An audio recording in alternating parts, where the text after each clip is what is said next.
तनाव कहां पर है, दुनिया परेशान क्यों है? तो दो चीजें हैं। एक, ईरान की तरफ से जो कार्रवाई की गई, ईरान पर जो हमले हुए, और उस बीच वो छोटा सा रास्ता जिसे आप अबनाए हरमुज कहते हैं, और उस अबनाए हरमुज पर ईरान के लिए एक नई रूह मिली है। ईरान ने अबनाए हरमुज को मुकम्मल अपनी कंट्रोल में लिया, अपने तरीके से चलाने की कोशिश की, जिसकी वजह से आलमी सतह पर जो सूरत हाल है वो आपके सामने है कि एनर्जी क्राइसिस पैदा हुई है। लेकिन अब एक और मामला ईरान की तरफ से सामने रखा गया है। ईरान ने अबनाए हरमुज पर इंश्योरेंस प्लेटफॉर्म को मुतारिफ कराया है।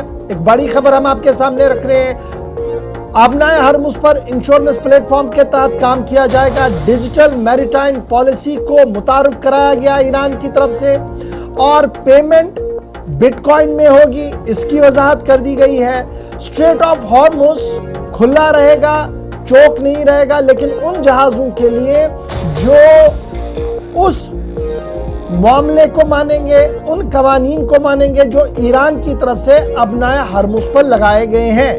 IRGC की तरफ से साफ कर दिया गया है कि ये जो नई डेवलपमेंट है ये इंश्योरेंस स्कीम होगी, सिक्योर डिजिटल इंश्योरेंस स्कीम होगी, ये मैरीटाइम कार्गोज के लिए। ये ईरान की तरफ से कहा गया है। ताहम ये साफ कर दिया गया है कि ये जो मुतारुफ कराया गया है ये दरअसल खुलेआम चैलेंज भी है।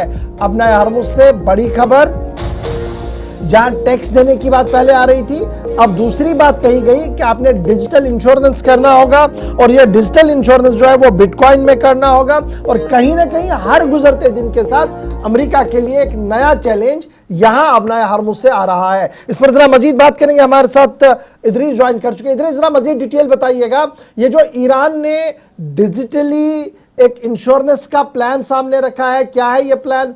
और ये तब सामने आ रहा है जब पहले ही टैक्स देकर जहाजों को चलने की इजाजत हो रही थी।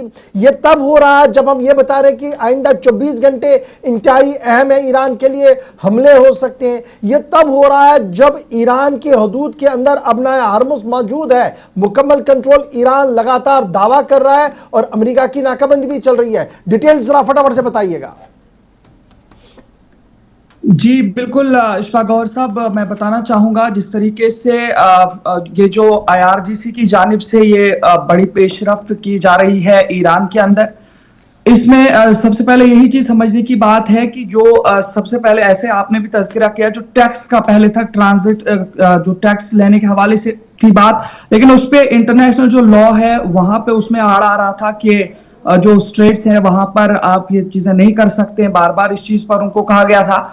और अब ये जो नया जो इन्होंने यहाँ पे मुतारिफ कराया हार्मुज सेफ के नाम से, ये डिजिटल इंश्योरेंस पॉलिसी, इसके मुताबिक अब क्या है कि ये बिटकॉइंस और क्रिप्टो करेंसी के जरिए से पैसा वसूलेंगे उन ममालिक से जो ममालिक वहां से गुजरेंगे। लेकिन यहाँ पे एक चीज स्पेसिफिक उन्होंने कर दिया, क्योंकि इब्राहिम अजीजी ने पहले बताया कि जो अमेरिका से अलाई हैं या उन ईरान के साथ दुश्मनी रखते हैं, उनके लिए किसी भी कानून को हम नहीं मानेंगे, उनको गुजरने ही नहीं देंगे। अलबत्ता जो बाकिया हैं उनके लिए सारी चीजें, और मकसद ईरान ने बताया है बहरी तिजारत को ज्यादा महफूज बनाया जाएगा इस इंश्योरेंस पॉलिसी के जरिए से।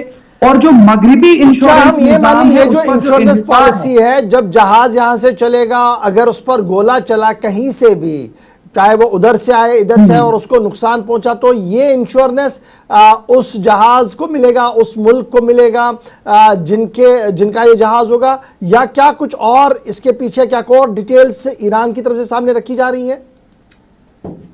यही चीज है, ईरान इस चीज में इनको पूरी तरीके से ये श्योरिटी दे रहा है कि वो उन्हें बहरी तिजारत में महफूज बनाएगा। किसी भी किस्म की उनके खिलाफ अगर कोई भी साजिश होती है, और खासकर जो हाई रिस्क इलाके हैं वहां पे अगर किसी भी तरीके से, जो गोलेबारी की बात आपने की, तो क्लेम्स प्रोसेसिंग और बेहतर रिस्क मैनेजमेंट फराम करेगा ईरान, ये उनकी जानिब से कहा गया है। लेकिन माहिरीन इस चीज को जो मानते हैं, आलमी माहौलियाती और इंश्योरेंस निजाम का मुतबादिल पेश करना चाहता है ईरान। यहाँ पे अल्टरनेट जो मगरिबी इंश्योरेंस है उसको खत्म करना चाहता है, और स्ट्रेट ऑफ हार्मुज को जिस तरीके से कंट्रोल करने की बात की जा रही है, तो ईरान अपने कंट्रोल में पूरी तरीके से इसको रखना चाहता है।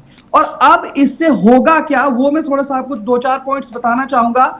ईरान एक तो शिपिंग पे कंट्रोल करना चाहता है, यानी उनकी मंजूरी से जहाज आगे बढ़ेंगे, रुक सकते हैं, और इंश्योरेंस लेना ही पड़ेगा कुछ जहाजों को, क्योंकि जब वो वहां से गुजरेंगे।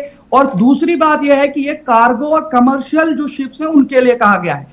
दूसरी बात यह है कि जो आर्मी इंश्योरेंस मार्केट है उस पर भी दबाव पड़े, क्योंकि अगर मगरबी इंश्योरेंस कंपनियों ने यह कहा कि इलाके के अंदर सख्त खतरा है, तो ईरान पर इन्हिसार बढ़ सकता है इंश्योरेंस के जी। रिलेटेड, और वो सरकारी इंश्योरेंस या नीम सरकारी इंश्योरेंस खिदमात मजीद बढ़ा सकते हैं।